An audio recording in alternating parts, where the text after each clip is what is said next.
I'm one of the victims of the hypodermic needle assaults over the summer. Cara Yvette Bernard.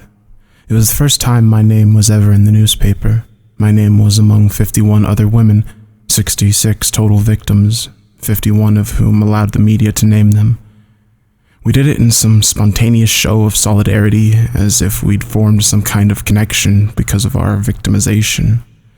It wasn't long before the physical damage of the assaults began to manifest. The media wouldn't go into detail, but it was easy enough to find online. Mania, hypersexuality, skin deterioration. Not a single doctor could identify what our infections contained. Aside from the needle marks themselves, there wasn't any sign that we'd been injected with anything at all. But as time went by, and more women began to succumb to the effects, my terror and dread turned into confusion. After 3 months, I was the only one still alive. My doctor suggested I was immune to whatever the injection had contained. I didn't have any reason to doubt his suggestion, but there was still too much uncertainty to give me any relief. And now, almost half a year after the attack, I knew it was right to deny myself that relief. I started hearing voices. I was on the couch eating my dinner. The television was on at first. Can you hear this? I thought it was the TV, then the voice said, Cara, can you hear this? You have to realize, after what happened over the summer, I've been terribly skittish. I panic at the drop of a hat, and I've been on disability since the attack. When I heard someone say my name last night, and it was so loud and clear, it was like someone else was in the room. I nearly passed out. But I knew no one was around. The place was empty aside from me, just like it had been for the last 4 months. Cara, please reply if you can hear us. I whispered that I could, and I heard talking in the background. I couldn't make out what they were saying. The next part, though, came through without any ambiguity. Drown yourself. I didn't move. I knew it had to be the effect of the injection. Fill the bathtub and drown yourself. That was when I started to cry. The voice kept repeating that command, and the tone was calm and seductive. Then, as I bawled and begged whatever it was to leave me alone, my body started to move on its own. I had no control over anything, not even my voice or my eyelids. My body stood, walked over to the bathroom, and began to fill the tub with water. Internally, I was shrieking and sobbing and trying to plead with whoever was doing this to stop. All it did was repeat what it had been saying. Fill the tub and drown yourself. When the tub was full, my body stepped into the warm water. Even though I tried to fight as hard as I could to break away and not be forced to do what they were telling me to do, I sank to my knees, sat cross-legged, then dropped face down into the tub. My body didn't allow me to take a breath before I plunged in. While I panicked inside a body whose autonomy had been stolen, I readied myself for the moment my lungs would give out and I'd inhale, filling their entire capacity with bathwater. I imagined sucking in the water and reflexively coughing it out, only to refill my lungs again and again as I gasped until I was just a corpse to be found by the landlord. The gasp never came. My panicked heartbeat thumped in my ears. I stared at the plastic bottom of the bathtub. There was no pressure in my chest. The only pain I felt was the cramping in my legs from being tucked underneath me. What does it feel like? I could talk again, but I still couldn't move. I gurgled as bubbles floated by my wide eyes on their way to the surface. There was still no pain in my chest or any compulsion to inhale. It had been 2 minutes since I went under. What does it feel like? What does it feel like?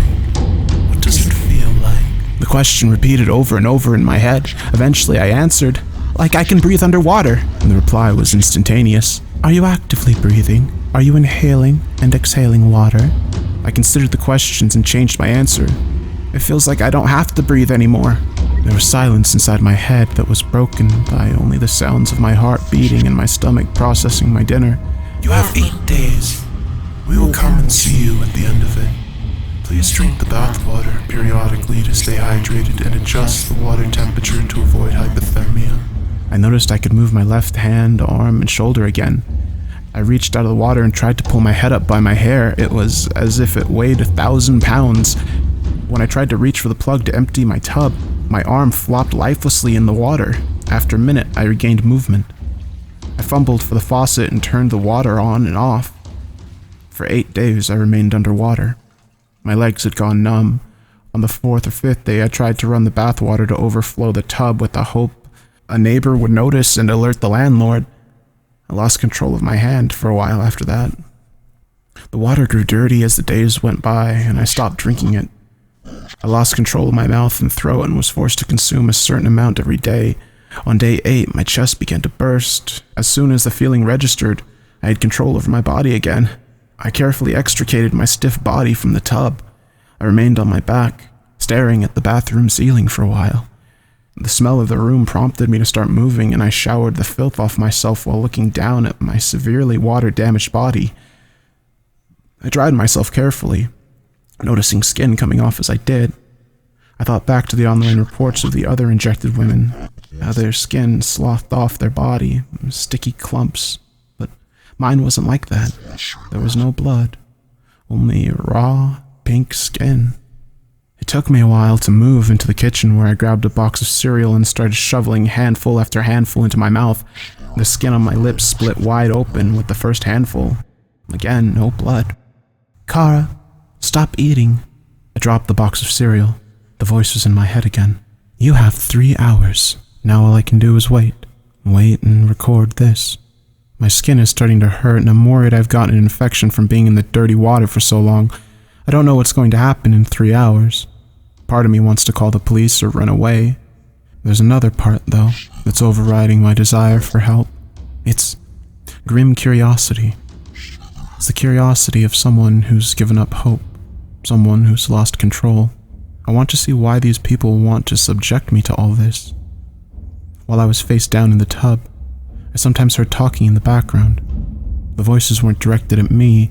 It was almost as if someone had left a microphone on by accident. Words would come through every so often. Respiration, bonding, slow.